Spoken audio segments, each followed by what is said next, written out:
confirms the rampant spread of fake news. और बाकी financial fraud, incitement to violence, ये सब चीज़ें चल रही थी। तो ये हमने देखा कि जो इंडिया में सोशल मीडिया का एवोल्यूशन हुआ है, many became as the intermediary, then became the social media, some became publishers overnight. ये भी अपने आप में एक डेवलपमेंट हुआ है, ये आपको हम बताना चाहते हैं। आज का हमारा rational and justification for new guidelines क्या है, मैं 4-5 पॉइंट आपके सामने रखना चाहता हूं और ये बहुत इंपॉर्टेंट है। आपको एक व्यापक प्रेस रिलीज मिलेगा। Supreme court on 11 December 2018 in the Pranjwala case asked us to frame necessary guidelines to eliminate child pornography, rape, gang rape images, videos and sites in content hosting platform and other applications. Supreme court ने फिर 24 सितंबर 2019 को मेरी ministry को direct किया कि please have a new guideline completed at the earliest. Our secretary, Mr. Ajay Sani, had filed an affidavit in the court. He will be doing by this year beginning itself. Rajya Sabha में 26/7/2018 को calling attention motion हुआ था fake news पर, एवं social media पर, and all the members of parliament urged me to take action, and there is my assurance on the floor of the house कि we will improve the entire guideline. और राज्यसभा की एक ad hoc committee की report है on 3rd February 2020, जहां पर pornography on social media, effect on children, hate content on social media, इसको लेकर चिंता प्रकट की गई थी। Therefore, court orders, parliamentary proceedings, I only mention of Supreme Court, there are many orders of the High Courts as well to take action in this. हमारी ministry ने व्यापक कंसल्टेशन किया। We prepared a draft on 24th December 2018, where we received 171 comments. We put those comments in public domain, and we had 80 counter comments too. Therefore, widespread consultations was done, and also in the case of INB, which will be explained by them. अब हम इसके salient features को आपके सामने रखना चाह देते हैं। बाकी तो रूल्स आपके सामने आएगा, प्रेस स्टेटमेंट भी है। पहला है कि 2 कैटेगरी की है, एक है intermediary which can be a social media intermediary, और दूसरा है significant social media intermediary. Significant social media intermediary पर एडिशनल ऑब्लिगेशन है। There are additional obligations on a significant social media intermediary. We shall notify the users number for a significant social media intermediary very soon. Who will be those? पहला है कि आपको एक grievance redressal mechanism रखना पड़ेगा, and इस grievance officer का नाम भी आपको रखना पड़ेगा, who shall register the grievance within 24 hours and disposal in 15 days. That is very clear. Second, if there are complaints against the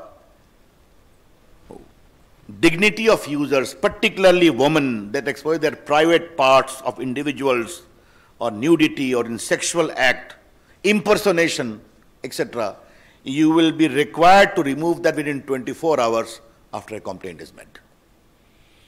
This particular provision is designed to respect the dignity of the women of India and anyone else. It's very clear. उसके बाद मैंने बता दिया आपको कि 2 प्रकार के social media होंगे। तो जो सिग्निफिकेंट सोशल मीडिया होगा उनको 3 काम करना पड़ेगा। पहला, you will have to have a chief compliance officer resident in India, responsible for ensuring compliance of the acts and the rules. Second, a nodal contact person resident in India for having 24/7 coordination with the law enforcement agencies. तो पहला हो गया chief compliance officer, दूसरा हो गया nodal contact person, तीसरा है appoint a resident grievance officer who shall perform the grievance redressal mechanism as I indicated. And next is, you must publish a monthly compliance report कि आपके पास कितने complaints आए, आपने उन पर क्या कार्रवाई किया और क्या रिड्रेसल किया. Therefore, just to concretize, we are empowering the ordinary users of social media and other intermediaries. You must have a robust grievance redressal mechanism, instituting the complaint within 24 hours, redressal within 15 days. You must have a chief compliance officer for significant social media. You must have a nodal contact person. You must have a resident grievance officer, all residing in India. And you must give a monthly compliance report. ये बहुत स्पष्ट है। उसके बाद एक सवाल आता है फर्स्ट ओरिजिनेटर का, कि खुराफात हुई, but who was the creator, who was the first creator of the mischief? बार बार चीजें रीट्वीट पर ट्वीट होनी शुरू होती हैं, कई बार महम शुरू हो जाता है ऑन व्हाट्सएप, मॉब लिंचिंग में। तो फर्स्ट ओरिजिनेटर कौन है, इसके बारे में बताना पड़ेगा।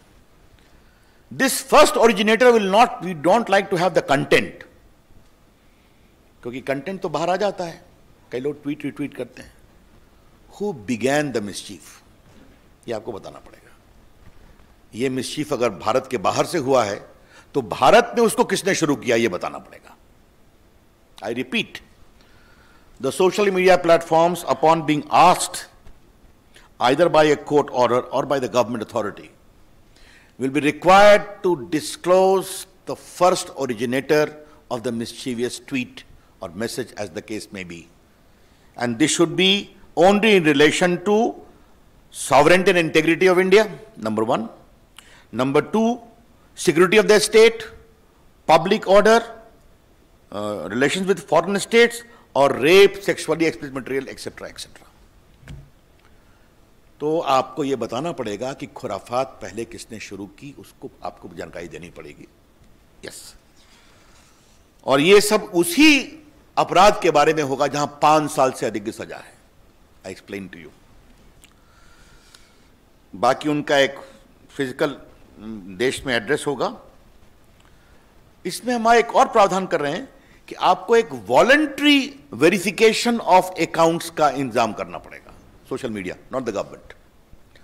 The social media platform must have a provision for voluntary verification mechanism of the users, क्योंकि आप मोबाइल से करते हैं, बाकी से करते हैं, आपको बताना पड़ेगा। और एक अंतिम बात है कि 2 बातें कहूंगा कि अगर कोई अनलॉफुल इंफॉर्मेशन आपके प्लेटफॉर्म पर है, again if there is a court order और appropriate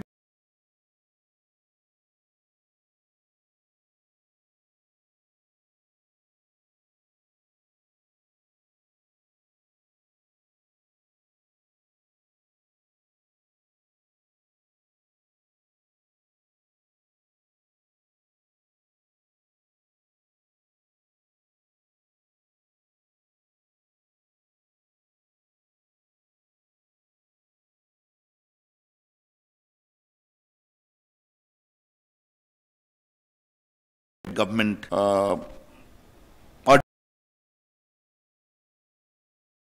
disable access to the content of any social media user, you are required to give him reasons and also hear him. ये हमने एक provision रखा है। मित्रों, ये जो सिग्निफिकेंट सोशल मीडिया के लिए जो हमने कानून बनाया है वो 3 महीने में हम लागू करेंगे ताकि वो अपनी मैकेनिज्म को इंप्रूव कर लें। We'll be giving a window for 3 months for significant social media, and the rest will come into effect from the day the rules are notified. That's all from my side. Over to Prakash.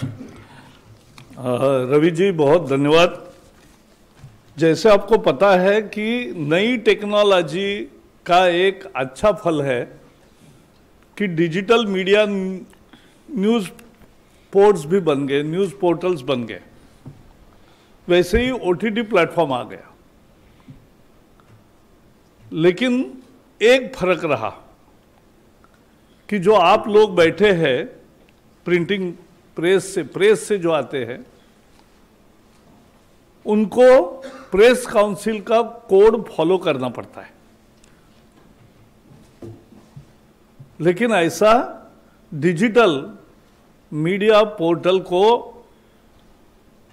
कोई बंधन नहीं है। यहां TV के लोग हैं, उनको cable network act में जो प्रोग्राम कोड है वो उनको फॉलो करना पड़ता है, लेकिन ओटीटी प्लेटफॉर्म्स को ऐसा कोई नियम नहीं है। और इसलिए सरकार ने यह समझा कि एक लेवल प्लेइंग फील्ड होना चाहिए। All media platforms must have the same justice system,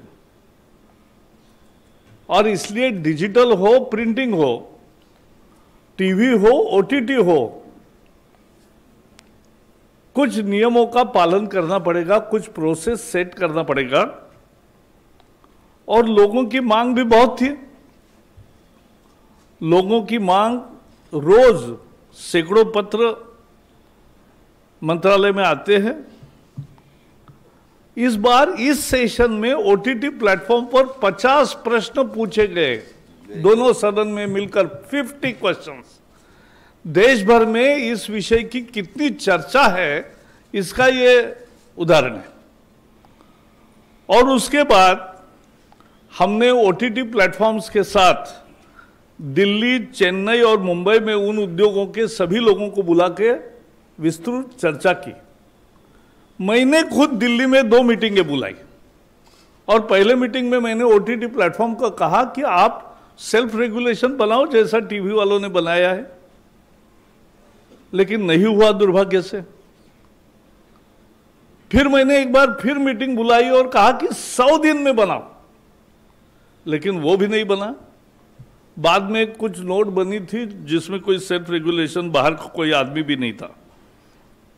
और इसलिए हमने तय किया कि एक इंस्टीट्यूशनल मैकेनिज्म सभी मीडिया के लिए होना चाहिए, क्योंकि मीडिया की आजादी लोकतंत्र का आत्मा है।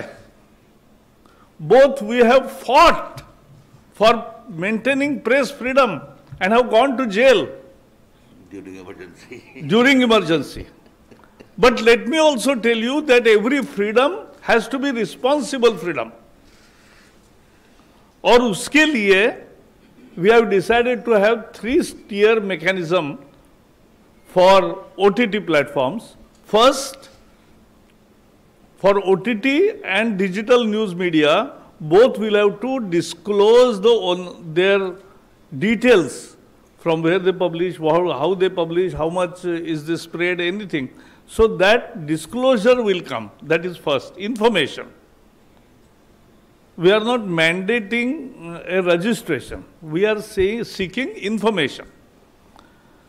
Then second is, there has to be grievance redressal system, as Ravi ji has said. Their grievance redressal system, in the same manner, it will work in OTT platforms and digital portals also. They will have to have their own portal for grievance redressal. Then second tier will be self-regulation. On OTT platforms, they will have to have a self-regulation, a body headed by a retired Supreme Court or High Court judge, or otherwise very eminent person in this category. So this is what we are entailing. So there, any grievances, there has to be a place for making grievance. उसकी सुनवाई होनी चाहिए और उसके सुनवाई पर कोई judgement आना चाहिए। और जैसे हम टीवी पे देखते हैं कि टीवी पर स्क्रॉल आता है, माफी मांगते हैं, कुछ दंड भी होता है, तो ये खुद करते हैं, सरकार नहीं करती। तो वैसा ही हम करना चाहते हैं कि ये होना चाहिए। और तीसरा, एक सरकार है तो सार्वभौम सरकार होती है, सॉवरेन सरकार होती है, तो एक ओवरसाइट मैकेनिज्म भी होगी, जहां एकदम तुरंत फैसले करने पड़ते हैं। कोई बहुत बड़ा पेंच तैयार हुआ तो ये ओवरसाइट मैकेनिज्म रहेगा। और ओटीटी प्लेटफॉर्म में एक और है कि अभी सेंसर बोर्ड होता है फिल्म वालों को, लेकिन ओटीटी को सेंसर बोर्ड नहीं है। तो हमने कहा है self classification of age related issues to be solve, and उसका एक प्रोसेस हो कि 13 से ऊपर 13 plus, 16 plus and A category, there has to be a mechanism of parental lock and ensuring compliance that children don't see that. But बाकी you सिनी में जो है वैसे वहां भी यू क्लासिफिकेशन सेल्फ क्लासिफिकेशन है, लेकिन उसके लिए भी जो कोड सेंसर बोर्ड का है, जो एक एथिक्स कोड है, वो सबको कॉमन रहेगा और इसलिए वो रहेगा। लास्ट में मैं इतना ही कहूंगा कि जो डिजिटल मीडिया पोर्टल्स है उनको भी अफवाह फैलाने का, झूठ फैलाने का यह अधिकार नहीं है, किसी को भी नहीं है। As I said, media freedom is absolute but with responsible, reasonable restrictions, and that is the self-restrictions of responsible, that is called responsible freedom. And उस freedom के दायरे में ये दोनों, और ये कानून एक ही है, IT का जो MIT का कानून है, उसी के अंदर जो बिजनेस रूल बदले मोदी जी ने, और ये जो कंटेंट वाला मुद्दा है खासकर मीडिया का और OTT और डिजिटल मीडिया, इसका INB एडमिनिस्टर करेगी। बाकी जो इंटरमीडिएट प्लेटफॉर्म्स है उस पर का संज्ञान IT मिनिस्ट्री पहले जैसे कर रही है वैसे ही करेगी। बस मुझे भी इतना ही कहना है। धन्यवाद सर। एक minute, before we take your questions friends, सिर्फ दो बातें मुझे ऐड करनी है। जो प्रकाश जी ने कहा, सुप्रीम कोर्ट का फैसला है कि Internet is not a fundamental right by itself, but the fundamental right of freedom of speech and expression under 19(1) can use Internet to exercise that right.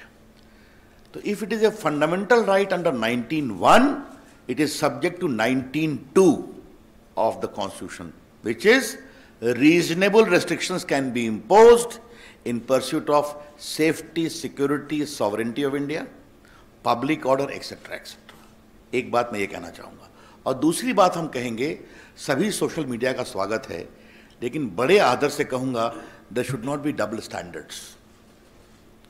If an attack is there on Capitol Hill in Congress, then social media support the police action, but there is an aggressive attack on Lal Qila, the symbol of India's freedom, where our prime ministers hoist the national flag, you have double standard. This is plainly unacceptable. धन्यवाद सर। Friends, जैसे आपको बताया कि detailed press release जो है PIB की तरफ से जारी होगी। However we will take some questions. First I take 39। Prakash ji, Ravi ji, ये सवाल इस चीज से जुड़ा हुआ है, आपके ही विषय से जुड़ा हुआ है। हाल ही में ऑस्ट्रेलिया में न्यूज मीडिया बार्गेन कोड लागू किया है और दुनिया के कई देशों में भी इस तरीके की प्रक्रिया शुरू हो रही है। तो क्या भारत में भी इस तरीके की चीज पे विचार हो रहा है कि जो सोशल मीडिया इंटरमीडियरीज हैं या जो प्लेटफॉर्म्स हैं, वो कंटेंट क्रिएटर और कंटेंट एग्रीगेटर के बीच में एक बैलेंस बना रहे? ऐसा है, जो ऑस्ट्रेलिया का मुद्दा है वो इससे अलग है थोड़ा। वो मीडिया की न्यूज़ जो छापते हैं उनको कुछ पेमेंट मिले न मिले, ये भी एक मुद्दा है। लेकिन मैं इतना ही कहूँगा कि दुनिया के सिंगापुर, ऑस्ट्रेलिया, यूरोपियन कमीशन या बाकी अन्य देशों में भी इस विषय में क्या क्या हो रहा है इसका हम जानकारी भी रखते हैं, और उसकी राय जब प्रकट करना होगा तो करेंगे। 53। सर, मैं मुकेश कौशिक हूँ, दैनिक भास्कर से। मेरा सवाल रविशंकर जी से है। आप रविशंकर जी पर्सनली भी बहुत इस बात के वोटरी रहे हैं कि सोशल मीडिया पर जो अकाउंट खुलें वो फेक ना खुलें, नामी ना हों, और इसलिए उनकी कोई ऑर्गेनिक लिंक होनी चाहिए। हम इस दिशा में क्या कर रहे हैं कि वो अगर कोई अकाउंट खोले तो वो अपने मोबाइल नंबर उस पर डिस्क्लोज करे, एक OTP आए, उसके बाद ही कोई अकाउंट खुल पाए। इससे हम लोग एक वेरिफिकेशन हो जाएगा उसका। देखिए, जैसा मैंने आरंभ में बताया था, इस नए गाइडलाइन का पर्पस क्या है? सोशल मीडिया खुद ये काम करें और उनके यूजर से करवाएं। हम सरकार का हस्तक्षेप कम से कम चाहते हैं, इसीलिए एक voluntary mechanism social media platform create करें और उनके रजिस्ट्रेशन कराएं। उनका मोबाइल तो उनके पास ही है, सिम कार्ड है, आधार कार्ड है, क्या करना है उनको तय करना है। लेकिन हम जरूर चाहते हैं, अपेक्षा होगी कि ये वेरिफिकेशन जरूरी है, वरना वो भारत से ट्वीट हो रहा है, रिट्वीट हो रहा है, विदेश से हो रहा है, पाकिस्तान से हो रहा है, कहीं ना कहीं तो इसके बारे में एक मैकेनिज्म होना चाहिए। 13। सर मेरा सवाल एक प्रसाद सर से और एक जावड़ेकर सर से, दोनों से है। सर सोशल मीडिया कंपनीज कहती हैं कि ओरिजिनेटर आइडेंटिफाई करने के लिए उन्हें end to end encryption break करना पड़ेगा, तो उसके ऊपर आपका क्या कहना है? वो कह रहे हैं कि प्रिवेसी जो है वो लोगों की वायलेट होगी। एंड जावड़ेकर सर से क्वेश्चन बेसिकली ये है कि सर जो ऑनलाइन न्यूज़ मीडिया कंपनीज हैं उनका मानना है कि, और आपके एक्ट के हिसाब से, रूल्स के हिसाब से ऐसा लग रहा है कि वो 69A के अंडर आएंगे, IT एक्ट के, तो उसके अंडर लाने का उसको क्यों परव्यू किया गया है? ब्लॉकिंग एक्सेस क्यों दिया जा रहा है सर? पिछले कुछ दिनों में इस रेगुलेशन के बारे में अलग अलग खबरें आई है। जब आप रूल्स देखोगे और प्रेस रिलीज देखोगे तो बहुत सारे गलत निकलेंगे। As far as your question is concerned, let me make it very clear. When you are talking about first originator, we are not asking them to disclose the content.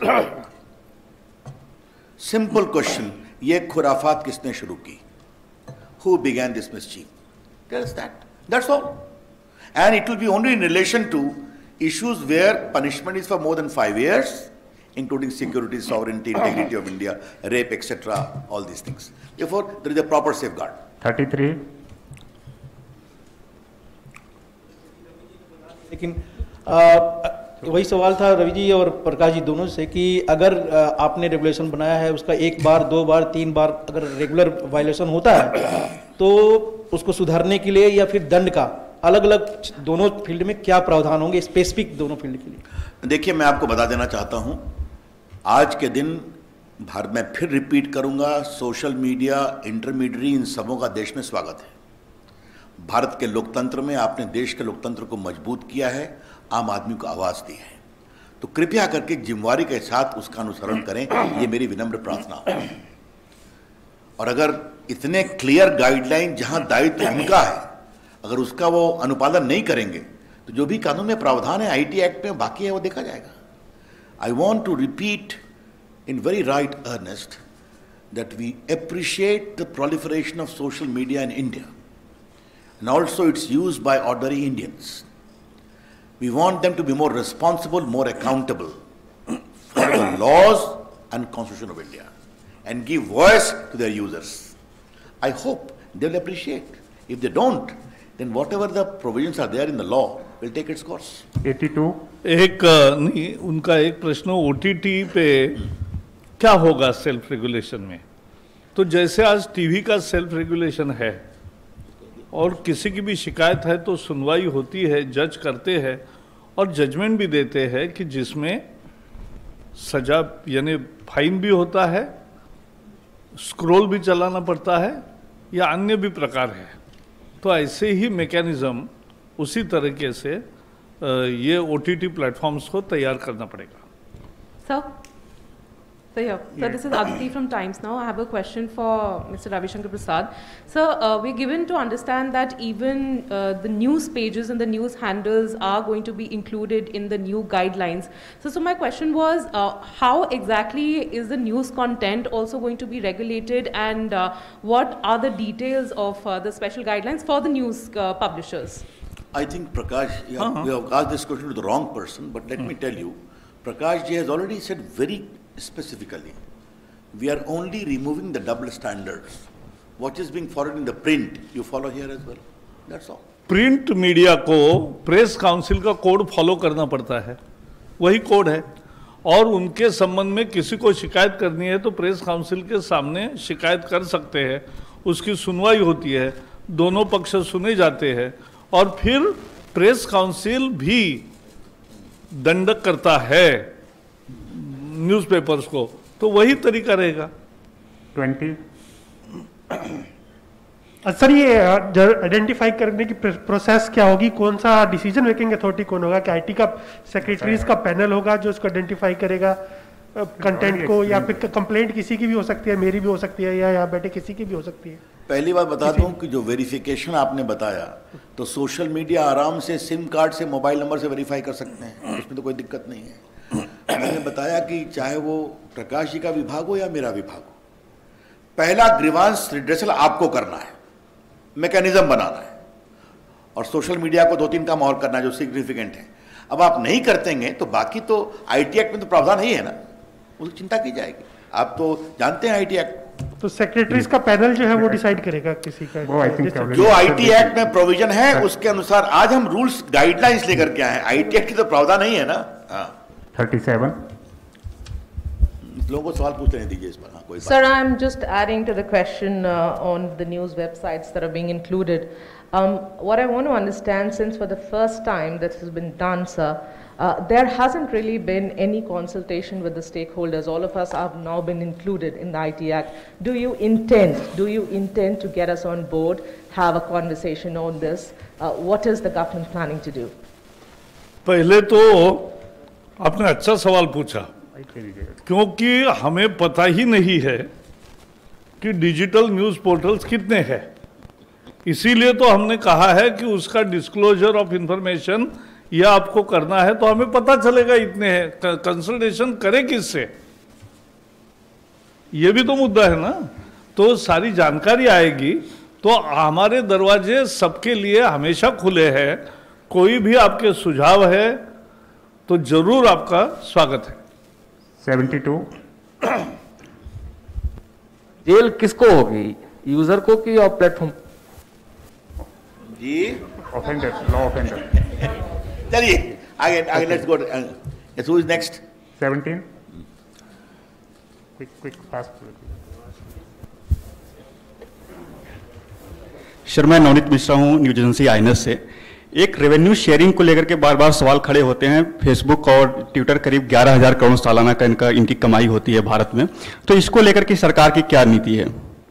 क्योंकि ये कहा जाता है कि वो अपनी कमाई सही से वो शेयर नहीं करते। देखिए, आज का विषय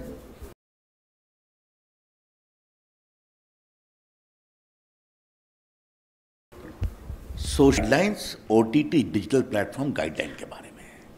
तो अगर आप इसी पर सवाल केंद्रित करेंगे तो कृपा होगी। बाकी कौन अपना रेवेन्यू कितना शेयर करे, कैसे करे, इसको लेकर दुनिया में बहुत बहस चल रही है। कई जगह उस पर गाइडलाइन बने हैं, वो एक बड़े डिबेट का विषय है। 129 Sir, I'm Surabhi from the Economic Times. Just want to understand, sir, that will there be another round of consultation on all these guidelines? Because you've not notified it, so how long will it take to notify these guidelines? And like my colleague asked, that none of the news publications have been given an opportunity to actually, comment or consult on these guidelines. So will there be a formal process of consultation which will be done to call all the news publications and get their comments on this code? Your question is to whom? Prakash sir, and also to you sir, in terms of when we will notify the final guidelines. मैंने जैसे बताया, OTT platforms 40 entities known है, उनके साथ 3 बार consultation Delhi, Chennai, Mumbai में हुआ। 2 बार मैंने दिल्ली में सबको बुलाकर मीटिंग की। जो आज मैं गाइडलाइन ले आया हूं उसका ही उन्हीं को करे खुद, यह हमने आग्रह किया। दुर्भाग्य से 6 महीने में नहीं हुआ, और इसलिए अब गाइडलाइन आई है। और कंसल्टेशन कहोगे तो जैसे रवि जी ने कहा, उनका तो गाइडलाइंस वेबसाइट पर रखे ही थे ओपन, और उस पर 177 कमेंट्स भी आए और कोई काउंटर कमेंट भी आए। तो ये कहना कि कंसल्टेशन हुआ ही नहीं, सिर्फ डिजिटल न्यूज़ पोर्टल का मुद्दा ऐसा है, कौन है और कैसे कौन कौन है ये किसी को पता ही नहीं है। अब जब डिस्क्लोजर होगा और वो जानकारी सब आएगी, तब आपके हमारे दरवाजे आपके लिए खुले हैं। 154 just a minute. I would like to add one thing to what Prakash ji said very significantly. When we sit in the government, we have to take into account the concerns of all the stakeholders. That is what Narendra Modi's accountable government is about. Should we keep quiet when a mother starts complaining to us that my daughter is being exposed like this? Should we keep quiet when a small business entrepreneur is sought to be swamped by big business houses based upon falsehood? My department is full of these complaints. So is Prakashji's. Therefore, we have said, no, we will have this mechanism, but you will have to enforce it. We will have a soft touch. That is what this is about. Wait कर लीजिए ना, जैसी होगा आपको मालूम हो जाएगा, जल्दी ही करेंगे. So my name is Swati Mathur. I'm from the Times of India. My question is to Mr. Prakash Javadekar. Sir, I'm here. Yeah. Sir, you referred to the Film Censor Board and you also talked about age-related classification for OTT content. Now, what I want to understand is that you've said that there should be parental locks. Isn't it incumbent on the consumers watching that content to, impose whatever? Here you seem to be, penalizing the OTT digital platforms for not providing, मैंने जो कहा फिर से कहता हूं, फिल्मों के लिए सेंसर बोर्ड है, टीवी के लिए प्रोग्राम कोड है, ओटीटी के लिए कुछ भी नहीं है. तो प्रोग्राम कोड आएगा जो टीवी वालों को है, सीरियल्स वगैरह सब चलते हैं, और सिनेमा के लिए हम अभी सेंसर बोर्ड उसमें नहीं ला रहे. हम उन पर विश्वास रख के आप क्लासिफाई करो कि 13, 16 प्लस एंड ए फिल्म्स कौन से, और घर में भी देखा जाता है तो घर में बच्चे ये नहीं देखेंगे. इसकी एक सुचारू व्यवस्था वो प्लेटफॉर्म की भी जिम्मेवारी है और घर वालों की भी है. Number 10. So how would you categorize, what would be the criteria for significant social media intermediaries? I think, sir, initially in your comments, you also said that significant social media intermediaries will be given 3 months to comply with this. Is there any timeline for OTT as well, sir? Mr. Javadekar, this is a question to both, sir. The first question is significant social media and non-significant social media would be classified based upon the number of users. Very soon, we are going to notify it. It will be a significant number, maybe 50 lakh or above or something like that. That we are working out, but very soon we are going to notify that. And once significant social media reach is notified, they will be given a 3 months time because they have to have additional obligation. Chief Compliance Officer, Nodal Officer, Grievance Redressal Officers. For others, it will kick in immediately. 47. Venkatraman, Vanakkam. Yes, Vanakkam. And sir, question about the subject, not sir, about Tamil Nadu election. Yeah, I'm related to Tamil Nadu only. I'm going to ask you, what message you want to give it to the people of Tamil Nadu? I think. But so far, whatever you said in Hindi, you are addressing the only North Indian media. No. But you not bother about taking into consideration Tamil Nadu because Ravi Shankar ji had a stake in Tamil Nadu. He was responding in English. I will respond. I think just I will respond to you in English. See, the advancement of technology has brought on the fore very useful mechanisms, and like OTT platforms and the digital news portals. But there were any mechanism, institutional mechanism to guide to the people also, because for films there is censor board, which we are not repeating here in OTT, but there is self-regulation mechanism in TV with program code to be followed. The same thing we are bringing to OTT, and at the same time, for digital news portal, they will have to first give information about their existence, and then they have to follow the Press Council code that is called Code of Ethics. So this is what we are expecting. We believe in our media. We believe they are responsible. And as I said, we fought and went to jail for 16 months to preserve the freedom of media. But media's freedom is also, has to be responsible freedom. To make it that responsible freedom का ही ये एक mechanism है. This is the mechanism for responsible freedom. 18. Javadekar Sahab, I just wanted to get a small clarification on the issue of suo motu powers or emergency powers, when government will intervene. How will it play out? what is the mechanism, who will be the nodal agency, and how do you expect this compliance within 36 hours? There is, even on today's TV shows and complaints, there is a standard interdepartmental oversight mechanism. So that is already exists. There are proper provisions under the IT Act to take emergency measures in case of real emergencies.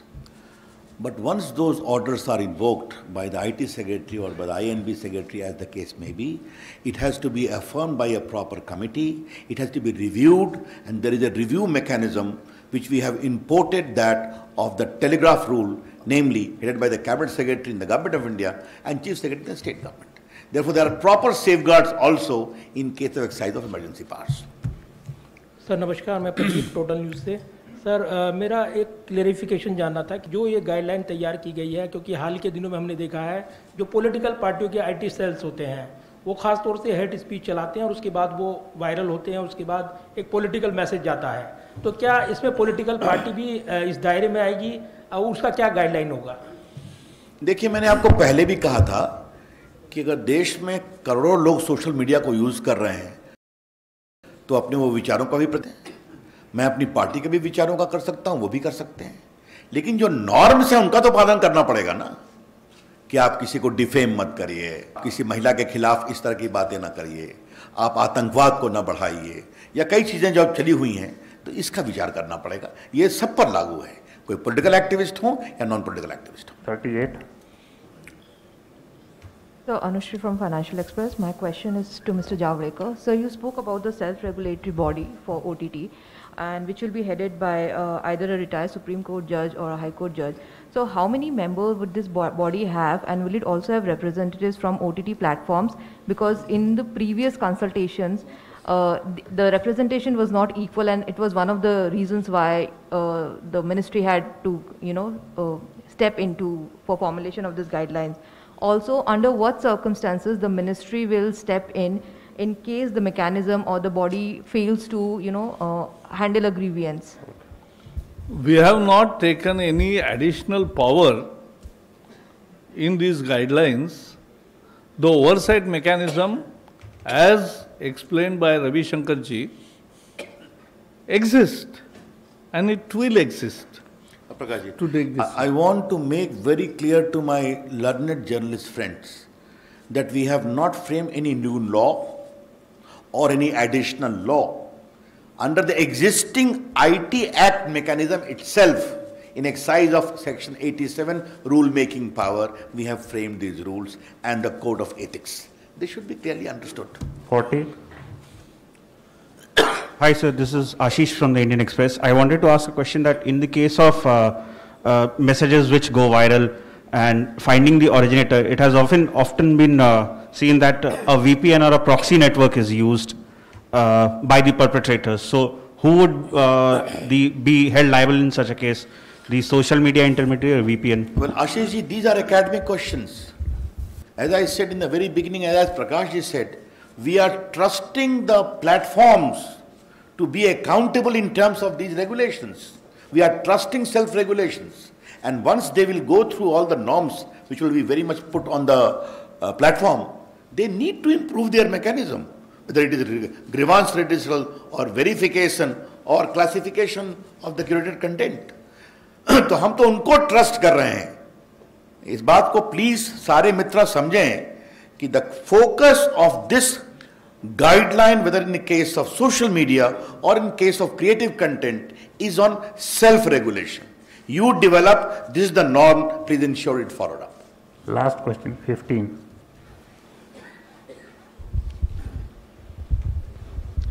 Sir, you spoke about press council norms for websites, sir. Sir, there has been a long demand to increase the ambit of the press council. As a follow-up, is there a plan to do so? Secondly, sir, I also wanted to ask that internet is a global entity. You may set the norms for Indian websites. Have you thought of kind of the same kind of norms could be floated by websites based abroad?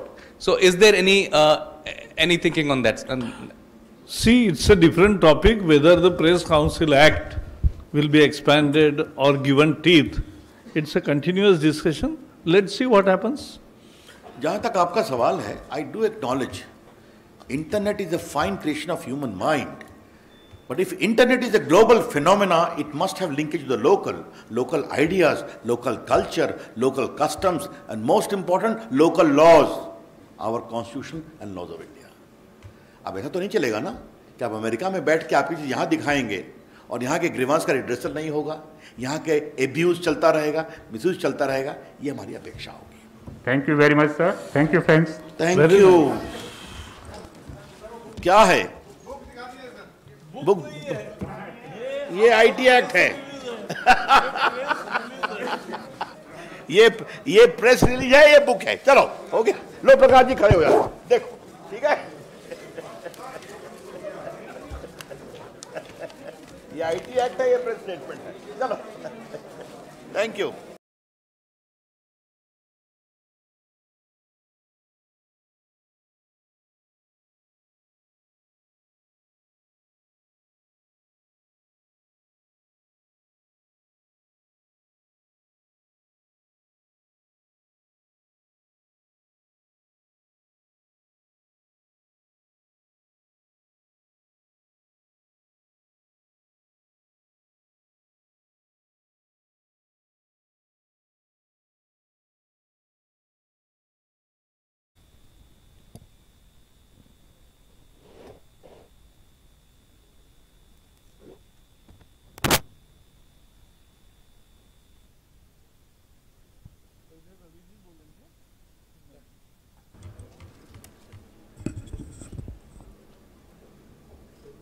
ठीक है।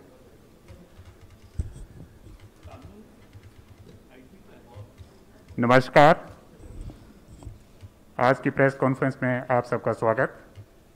I welcome Shri Ravishankar Prasad ji, minister for law and justice, communications and मेटी, Shri Prakash Javadekar ji, minister of आई&बी, forest, environment and climate change, Shri Ajay Sahni, secretary मेटी, Shri Amit Khare ji, secretary आई&बी। तो आज की briefing के लिए I will request Shri Ravishankar Prasad ji to start the briefing please.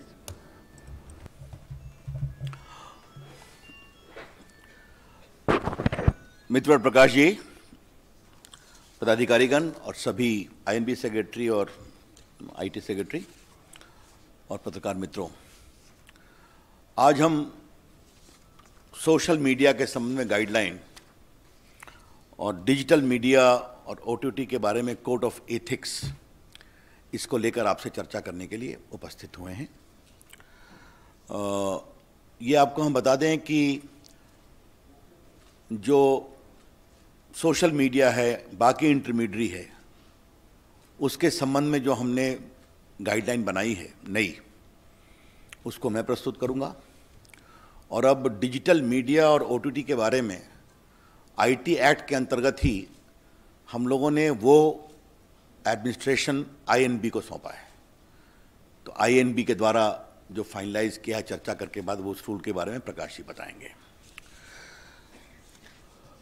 Let me first lay down the ground rule very clearly. Social media is welcome to do business in India. They have done exceedingly well. They have got good business. They have got good number of users. And they have also empowered ordinary Indians. इसकी हम तारीफ करते हैं। व्यापार करें, पैसे कमाएं और सोशल मीडिया पर ऑर्डिनरी इंडियंस को आप मजबूत करें, आपका स्वागत है। The government welcomes criticism and the right to dissent. Let me make it very clear. And social media has been used to ask questions too, but it is very important that the users of social media must be given the forum to raise their grievance and resolution against the use, against the abuse and misuse of social media. Let me repeat, it is very important that the social media users running into crores should also be given a proper forum for resolution of their grievances within a time-bound manner against the abuse and misuse of social media. ये हमारा एक बहुत बड़ा इसका focus है कि we are empowering the ordinary users of social media in this process. बाकी प्रकाश जी उस विषय को बताएंगे। हमारे सामने शिकायत आती थी कि एक महिला की मॉर्फ फोटो दिखाई जा रही है, मॉर्फ किया हुई, बॉयफ्रेंड गर्लफ्रेंड स्प्लिट कर गए, बहुत कॉम्प्रोमाइजिंग फोटोग्राफ दिखाई जा रही है। ऐसे ऐसे प्रेजेंटेशन आ रहे हैं सोशल मीडिया में which cannot be called civilized from any point of view, impinging upon dignity, compromising the civilized norms of existence. इसलिए शिकायतें हमारे पास बहुत आई थी। और बाकी चर्चा हम करेंगे कि how of late some intermediary and social media platforms were used to garner commercial and financial controversy inter se among corporate houses. हमारे सामने ये भी शिकायत आई थी कि सोशल मीडिया को आजकल क्रिमिनल, टेररिस्ट देश में chaos, मेहम, वायलेंस को प्रमोट करने के लिए also from across the border कार्रवाई कर रहे हैं। मैं आपको बताना चाहूंगा the basic essence of this is what I would say it A soft touch oversight mechanism where we are insisting upon the platforms to develop the mechanism and have a robust redressal of grievances. और अब जब प्रकाश जी अपनी बात कहेंगे तो वहां भी एक सॉफ्ट टच मैकेनिज्म है where the platforms, be the OTT or digital platforms, are being emphasized to have a proper mechanism. ये हमारा फोकस है, ये समझना चाहिए। मैं I wish to share some statistics to you. Bharat में व्हाट्सएप के यूजर्स हैं 53 crore, YouTube users are 44.8 crore, Facebook users are 41 crore, Instagram users are 21 crore and Twitter user are 1.75 crore. This is a good number, we are very happy about it. Indian users are using these platforms and they are also making good business case. Welcome. But what has happened, as I indicated in the very beginning, concerns are being raised over the years about rampant abuse of these social media platforms. ये आपके court के सामने बात आई है, parliament के सामने बात आई है, सिविल सोसाइटी ने बात उठाई है। और फेक न्यूज का तो ये हाल है कि आजकल मैं टीवी चैनल्स को देखता हूं कि वो भी एक फैक्ट चेक मशीन रखते हैं। जब प्रकाश जी ने यहां फैक्ट चेक शुरू किया तो हमने कहा नई बात है, but now I see many channels are having a fact check machine. Therefore this only confirms the rampant spread of fake news. और बाकी financial fraud, incitement to violence, ये सब चीजें चल रही थी। तो ये हमने देखा कि जो इंडिया में सोशल मीडिया का एवोल्यूशन हुआ है, many became as an intermediary, then became the social media, some became publishers overnight. ये भी अपने आप में एक डेवलपमेंट हुआ है, ये आपको हम बताना चाहते हैं। आज का हमारा rational and justification for new guidelines क्या है, मैं 4-5 पॉइंट आपके सामने रखना चाहता हूं और ये बहुत इंपॉर्टेंट है। आपको एक व्यापक प्रेस रिलीज मिलेगा। Supreme Court on 11 December 2018 in the Pranjwala case asked us to frame necessary guidelines to eliminate child pornography, rape, gang rape images, videos and sites in content hosting platform and other applications. Supreme Court ने फिर 24 September 2019 को मेरी ministry को direct किया कि please have a new guideline completed at the earliest. Our secretary, Mr. Ajay Sani, had filed an affidavit in the court. He will be doing by this year beginning itself.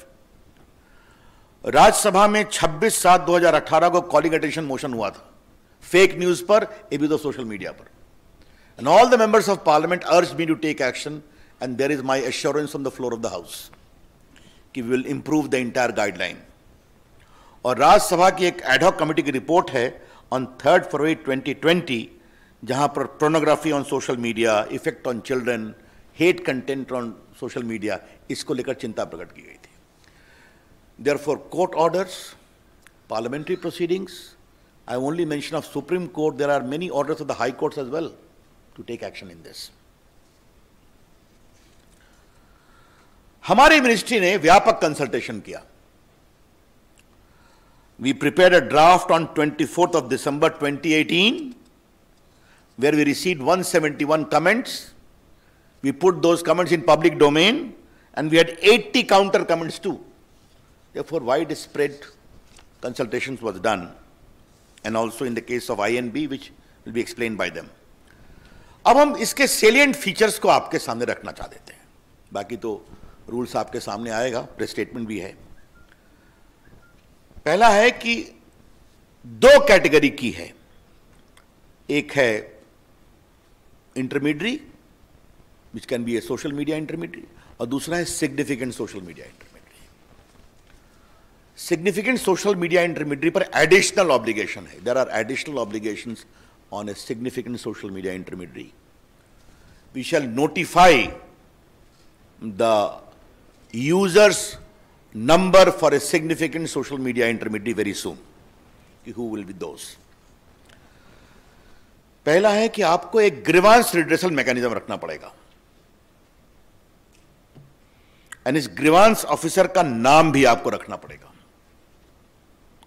Who shall register the grievance within 24 hours and disposal in 15 days. That is very clear. Second, if there are complaints against the dignity of users, particularly women, that expose their private parts of individuals, or nudity, or in sexual act, impersonation, etc., you will be required to remove that within 24 hours after a complaint is made. This particular provision is designed to respect the dignity of the women of India and anyone else. It's very clear. उसके बाद मैंने बता दिया आपको कि दो प्रकार के सोशल मीडिया होंगे. तो जो सिग्निफिकेंट सोशल मीडिया होगा उनको तीन काम करना पड़ेगा. पहला, you will have to have a chief compliance officer resident in India, responsible for ensuring compliance of the acts and the rules. Second, a nodal contact person resident in India for having 24/7 coordination with the law enforcement agencies. तो पहला हो गया chief compliance officer, दूसरा हो गया nodal contact person, तीसरा है appoint a resident grievance officer who shall perform the grievance redressal mechanism as I indicated. And next is, you must publish a monthly compliance report कि आपके पास कितने complaints आए, आपने उन पर क्या कार्रवाई किया और क्या redressal किया. Therefore, just to concretize, we are empowering the ordinary users of social media and other intermediaries. You must have a robust grievance redressal mechanism, instituting the complaint within 24 hours, redressal within 15 days. You must have a chief compliance officer for significant social media. You must have a nodal contact person. You must have a resident grievance officer, all residing in India. And you must give a monthly compliance report. ये बहुत स्पष्ट है. उसके बाद एक सवाल आता है फर्स्ट ओरिजिनेटर का, कि खुराफात हुई, but who was the creator, who was the first creator of the mischief? बार बार चीजें रीट्वीट पर ट्वीट होनी शुरू होती हैं, कई बार महम शुरू हो जाता है ऑन व्हाट्सएप, मॉब लिंचिंग में. तो फर्स्ट ओरिजिनेटर कौन है, इसके बारे में बताना पड़ेगा. This first originator will not, we don't like to have the content, क्योंकि कंटेंट तो बाहर आ जाता है, कई लोग ट्वीट रिट्वीट करते हैं. हु बिगैन द मिसचीफ, ये आपको बताना पड़ेगा. ये मिसचीफ अगर भारत के बाहर से हुआ है तो भारत में उसको किसने शुरू किया, ये बताना पड़ेगा. I repeat, the social media platforms upon being asked either by a court order or by the government authority will be required to disclose the first originator of the mischievous tweet or message, as the case may be. And this should be only in relation to sovereignty and integrity of India, number one. Number two, security of the state, public order, relations with foreign states, or rape, sexually explicit material, etc., etc. तो आपको ये बताना पड़ेगा कि खुराफात पहले किसने शुरू की, उसको आपको जानकारी देनी पड़ेगी। यस। और ये सब उसी अपराध के बारे में होगा जहां 5 साल से अधिक की सजा है। I explain to you.